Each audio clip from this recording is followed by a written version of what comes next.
As y'all can see, currently 34th in the world for the challenge of the week, and I don't want to spoil everything, but if you can't tell title thumbnail, this is an even better attempt than the one that we had yesterday. One of, if not my best attempts ever. I don't know what my highest score is. I don't want to give away the final score or anything like that, but let's just say, you know, 1 million. We were kind of around there, something like that. Who knows if we were under, over? I guess we'll see at the end of this video, but this was a great attempt for me. I really just kind of surprised myself, honestly. I think that's the best way to put it. So basically today's video is just going to be me, I guess, commentating a little bit over that attempt that was even better than yesterday's. One of the highest places I've had after a score was yesterday, and we did way better than that for today's video, using Bobby Witt Jr., facing Pablo Lopez. If y'all don't know, basically challenge of the week, you get 3 ounce. And whatever your score is after those 3 ounce, that's where you place on the leaderboard, the top 100 every week. There's a new challenge around noon Pacific, kind of the same time they usually drop content on Fridays. There's a new challenge, noon Pacific, every single Friday. And if you place in the top 100 by the time the challenge is over, the new one comes out, then you get some prizes. There's packs, stubs, sometimes physical prizes. The ones this week are, I think, #1 in autograph Vlad Jr. ball. And then #2, I forgot who it was an autograph ball from, but then #3 is also a Vlad Jr. ball. In the past, they've had jerseys, bats, other things like that. Sometimes the top prizes maybe just some stubs. And I feel like the scoring and competitiveness kind of depends week to week, maybe based on those prizes. Obviously, some prizes are going to be a little bit more sought after than others. Now, the way the scoring works, basically you have a multiplier.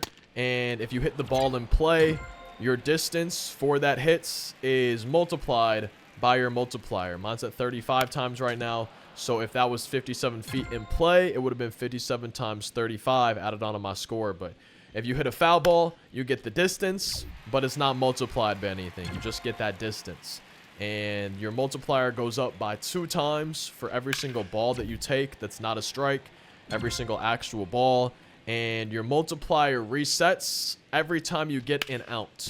So as y'all can see up in the top right of that little scoreboard thing, I got 2 strikes if I either swing and miss, or if I watch a pitch in the strike zone. Boom, that's my 3rd strike. You know, same way in that bat works. If you get the 3rd strike, then you get an out, and that's when your multiplier resets. There's some bonuses that give you 2,000 points, and then 2 times added onto your multiplier. These are usually like a certain amount of distance of hits, you know, within an out, within an attempt. There's, you know, maybe different types of hits, line drive, home run, fly ball, things like that. You know, different bonuses to add onto your score to get you extra multiplier. A jammed hits, a weak liner, weak fly ball. Those aren't going to give you anything onto your multiplier, but they still get multiplied by that multiplier for the distance. Right there, I got a jammed hit, 206 times 56, but I didn't add anything onto that 56 times multiplier. Same with that weak grounder right there, 7 times 56, but my multiplier is not going up at all. The way you get your multiplier added up is for, like I said, the balls. That's ×2 every time. You get ×2 every time you do one of those bonuses. But in terms of hits, for a line drive, you get 3 times added onto your multiplier. A deep fly ball, you get 2 times. So I guess I should say deep fly ball. Start with that. You get 2 times added onto it. The line drive, you get 3 times added onto it. And then a home run, you get 4 times added onto it. But you'll notice I'm on legend difficulty. And whenever I play MLB The Show, I pretty much always use normal swing, right? Just the A button on Xbox, X button on PlayStation. However, if I'm on legend difficulty and I have 2 strikes here in the challenge of the week, then I use contact swing. Circle on PlayStation, the B button on Xbox. But otherwise, I'm just using normal swing all the time. Multiplier up to 69 times. Points at 172,000. Chasing the pitch out of the zone, but a little bit too close for me to take, right? You know, I didn't want it to be strike 3 by watching the pitch and not swinging at it. And I'm contact swinging weak fly ball, but that 257 times the 69, it starts adding up. That's why getting your multiplier, like, that's probably the key to being successful. That's probably the key to being successful in the challenge of the week, is making sure you get your multiplier as high as possible. So basically not getting outs. The higher the multiplier, the easier it's going to be to build up your score when you get the distance. Because let's say a 200-foot hit times 78 is going to be a lot better than a 200-foot hit times 12 or something like that, you know, if your multiplier is lower. So you want to try to be getting those bonuses. You want to try to be taking balls, getting that 2 times for every ball you take, and then just getting line drives, deep fly balls, home runs if you can. But when I get to legend difficulty, I'm really just prioritizing putting the ball in play. The multiplier will get added onto, like you can see here, 82 times. That'll just happen on its own. If you're keeping the outs alive, if you're not getting strike 3, it's going to happen on its own. Now I'm contact swinging. If that was a normal swing, it probably would have been a home run instead. But I wouldn't be this deep in the attempt. Like, that probably would have been strike 3. If I didn't contact swing, there was a good chance that would have been strike 3 right there. So that's why I'm contact swinging, especially on legend. I really only do it with 2 strikes, because if I have 0 or 1 strike and I swing and miss, if I watch the pitch in the zone for a strike, the multiplier doesn't go back to 0. It's only going back to 0 once you get that 3rd strike. And as y'all can see, my multiplier is at 90 times. Really want to get it to the triple digit mark. Really would love to get it to 100 times. We already got 332,000, even more now on this very first ounce. 360,000. If I could do this, 360,000 plus for every single ounce on this attempt, we'd easily be in a million, almost at 400,000. That would get us to 1.2 million. And that slur from Pablo Lopez, man, we get the multiplier up to 93 times, 386,966 points on just the first ounce. And you go from legend, it resets you back down to rookie. Each ounce is kind of, I don't want to say it's like a new attempt, but each ounce resets the multiplier, resets the difficulty. That difficulty goes up with every hit that you get.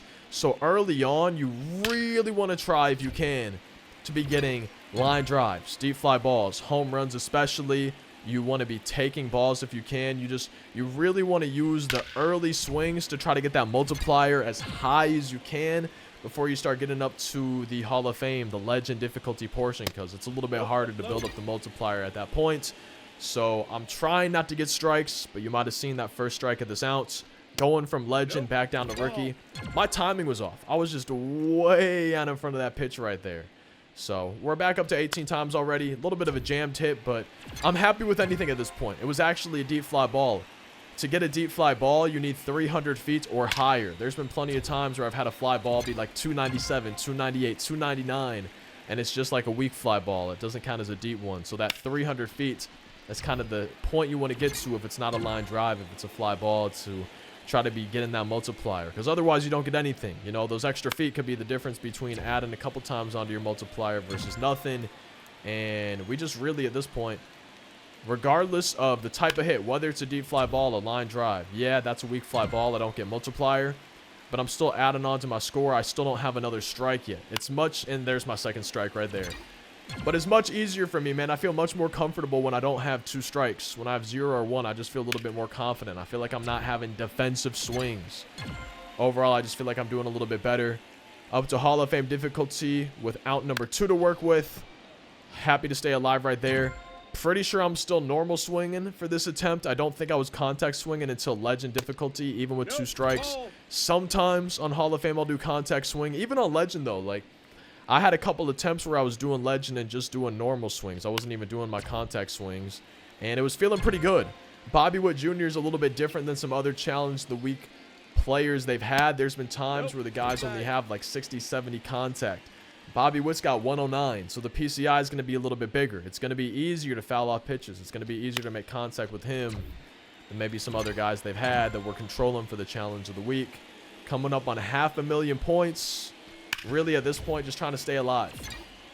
Don't get strike 3 up to legend difficulty, 480,000 points, 48 times multiplier, foul ball. I'm just happy to stay alive, really.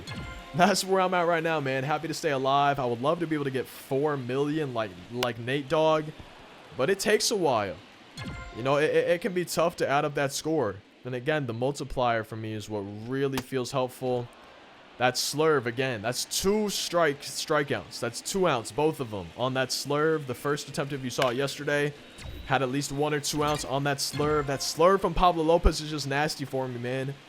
On this challenge of the week, I feel like that's kind of what I need to be the most careful against. It feels good to hit home runs. Early difficulty is where I hit the most homers. Rookie, veteran, all-star, you know, early on in the attempts, this is where I try to build my multiplier up, like I said, as much as I can, as we're approaching 500,000 points. I prefer to try not to get foul balls. I'm happy with the weak fly ball there. You know, as long as I don't get one of those strikes, I just feel more confident. I feel more comfortable when I don't have a strike. Hey, jammed right there. At least it's in play. At least it's not a foul ball. Getting real close to 500,000 points. If you're watching this video and you'd like to do the challenge of the week, I know there's some of y'all out there.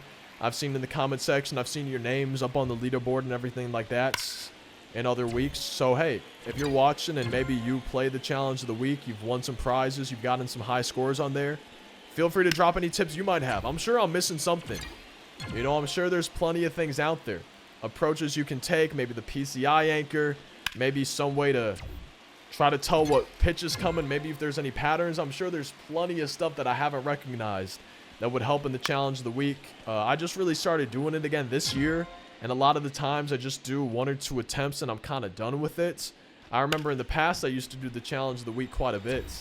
You know, back in MLB 16, 17 days, I think it was. This used to be my warm-up. Every day whenever I would launch up MLB The Show, instead of going to practice mode for me, I would just go in here. I would go into the challenge of the week because, yeah, it starts on rookie difficulty. You got to work your way up, but most of my outs, I'm almost always getting up to Hall of Fame and Legend difficulty anyways, and so I'm still seeing pitches on those higher difficulties. I would always try to end an attempt. If I was like, okay, I'm done with my warm-up, I would make sure I was ending on either Hall of Fame or Legend, though. I would never end an attempt on rookie, veteran, all-star. I'd always end on one of the higher difficulties, but I used to play it a lot more. And I kind of figured, hey, like, I'm still getting swings in. I'm still seeing different pitches in. I get to see different pitchers every week. I guess that's a good point, too. You know, sometimes different handedness and batters. And it was just a nice way to warm up. Because it's also like playing a game. You're seeing your score go up. You're trying to get a high score. There's a chance you could win some prizes, things like that.